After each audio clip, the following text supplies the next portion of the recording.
जब शास्त्र की बात आती है तो उसके रचना का उद्देश्य ज्ञान का प्रकाश करना है, क्योंकि मानवीय जीवन में विकसित होने की संभावना है। इस संपूर्ण अस्तित्व में जितना भी सृजन है, गोस्वामी तुलसीदास जी रामचरितमानस में लिखते हैं, बड़े भाग्य मानुष तन पावा। मानवीय जीवन के विकास की सर्वोत्तम संभावना है। 5000 10,000 वर्ष से घोड़ा उसी घास को खा रहा है, पर उसने कभी विचार नहीं किया let me have some grass soup.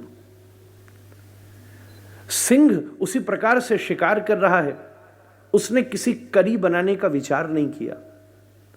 पर मानवीय संवेदना समय समय पर असीमित रूप से विकसित होने की संभावना रखती है। मानव की संतति जन्म लेकर के चलना भी नहीं जानती, और जब चलने का विचार करती है तो चंद्रमा तक पहुंचने की भी सामर्थ्य रखती है। इस मानवीय विकास के लिए उसके शास्त्र की उन्नति की रचना की गई,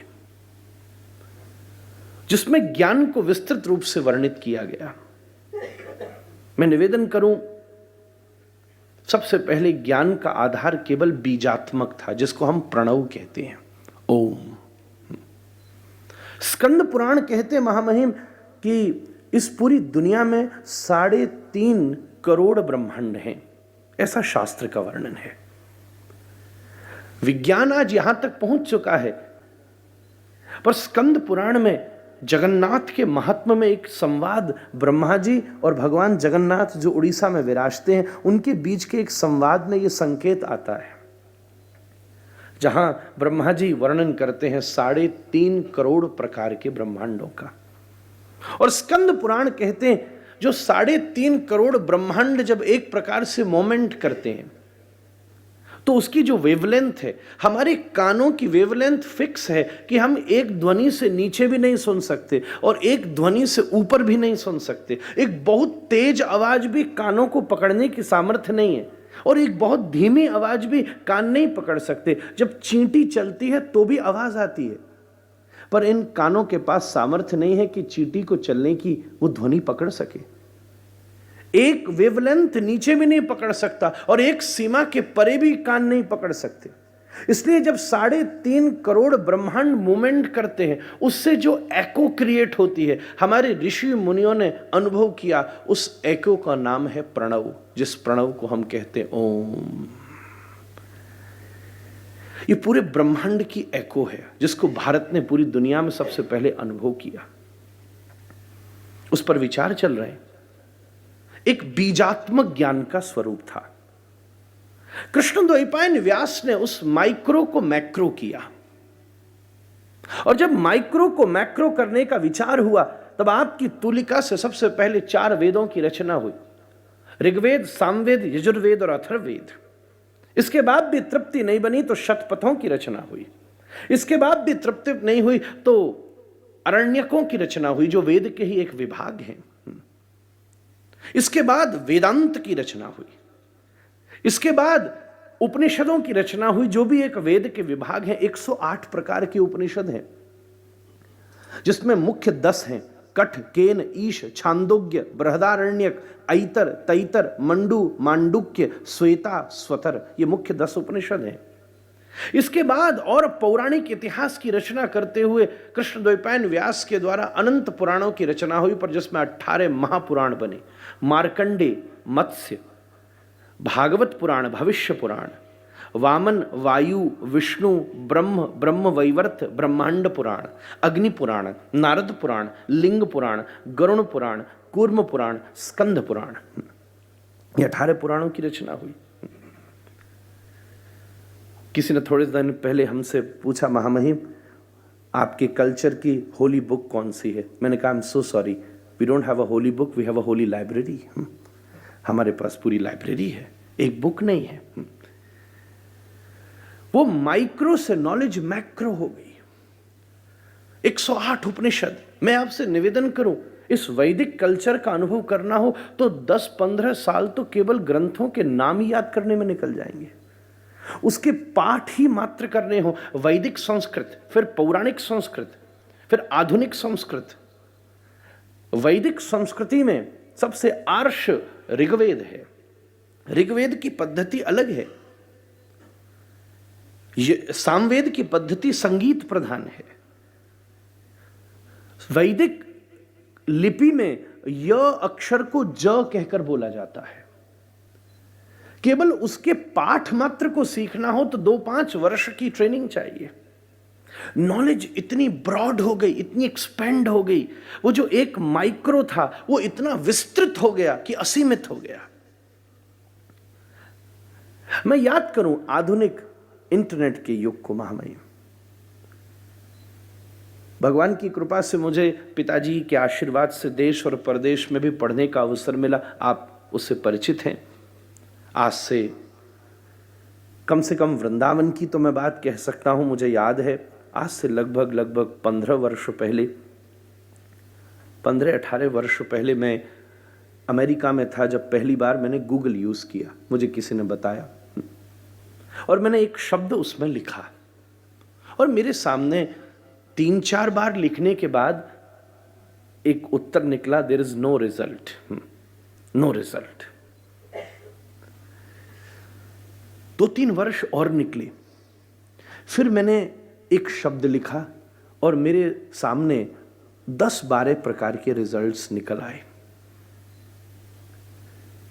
फिर उसके और 5 वर्ष बाद जब मैंने उसी शब्द को लिखा तो मेरे सामने 6-7 पेज में वो रिजल्ट्स थे। और मैं ठीक 15 दिन पहले जब मैंने उस शब्द को लिखा तो मेरे सामने नीचे गूगल में लगभग 250 पेजेस थे। नॉलेज माइक्रो से मैक्रो हुई, एक सूक्ष्म इतना विस्तृत हो गया। केवल वो ओम अक्षर इतना विस्तृत हो गया कि उसने पुराणों की रचना कर डाली, महाभारत जैसे पौराणिक ग्रंथ की रचना कर डाली, रामायण की रचना कर डाली। व्याकरण, वैशेषिक, योग, न्याय, मीमांसा, कणाद, गौतम, पातंजलि जैसे विद्वानों ने इस देश में रिसर्च करके ऐसे ज्ञान की उन्नति करी कि अब नॉलेज इतनी विस्तृत हो गई कि उसकी वैलिडिटी जानना कठिन हो गया। आज एक शब्द लिखिए तो इतने रेफरेंसेस मिल जाएंगे कि वो रेफरेंसेस ही कंफ्यूज कर देंगे। थोड़े दिन पहले मामई मैं किसी कारण से अस्वस्थ हुआ और अस्वस्थ होने के मैंने कुछ सिम्टम, और वो केवल इतने से थे कि हल्का सा फीवर था और आधे से सिर में दर्द था। तो मेरे मन में विचार हुआ कि मैं डॉक्टर से तो बाद में पूछूं, आजकल टेक्नोलॉजी बड़ी विशेष है, let me just simply Google it. और मैंने उसके ऊपर लिखा, if somebody has a fever and having a headache, half head, something like this. I don't know what I used, but something like this. मेरे सामने 50 links खुले और जब मैंने उसमें पढ़ना शुरू किया तो 15 मिनट के बाद आधे सिर का हेडेक पूरे सिर में हो चुका था। क्योंकि एक जगह तो यही लिखा था कि तुरंत जाके पेट स्कैन ही करा लीजिए, you might be having it may be a symptom of। मैं तो डर गया। डॉक्टर को, मेरे अपने फिजिशियन को मैंने फोन किया, उसने कहा आपने इतना बड़ा कदम उठाया कैसे? आज के बाद कुछ हो सबसे पहले मुझे पूछना, यही ना करना कभी। जब ज्ञान माइक्रो से मैक्रो हुआ तो उसके लिए इतनी इंफॉर्मेशन हो गई कि कहां केवल ओम था जिस प्रणव का अभ्यास करके एक यूनिवर्सल कनेक्ट अस्तित्व कर देता था। एक छोटी सी साधन, एक छोटा सा साधन, आपके हाथ में एक छोटा सा टेलीफोन है और उस टेलीफोन के माध्यम से आप इंटरनेशनली कनेक्टेड हो। एक छोटा सा गैजेट है जिसका एक पर्टिकुलर नंबर है। ऐसे ही प्रणव केवल एक छोटा सा अक्षर था जिसको हम अक्षर ब्रह्म कहते हैं, उसके द्वारा पूरा यूनिवर्सल कनेक्ट व्यक्ति के द्वारा संभव हो सकता था, परंतु उसको एक्सेस करना भी आना चाहिए था। आज एक बहुत एडवांस फोन किसी इलिटरेट के हाथ में रख दिया जाए तो बड़ी मुश्किल हो जाएगी।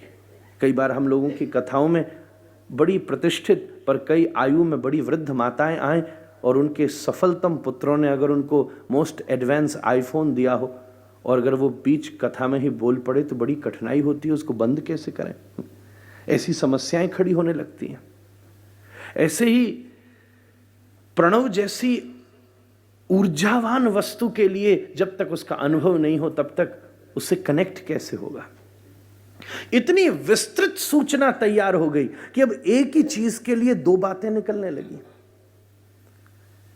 एक तरफ शास्त्रों ने आज्ञा दी कि सुबह सुबह ब्रह्म मुहूर्त में उठ जाइए, और दूसरी तरफ यह भी रेफरेंस मिल गए कि भैया मीरा अपने पदों में मारवाड़ की धरती से कहती है, जब स्वप्न में ही शाम का दर्शन हो रहा है तो उठने की क्या आवश्यकता है।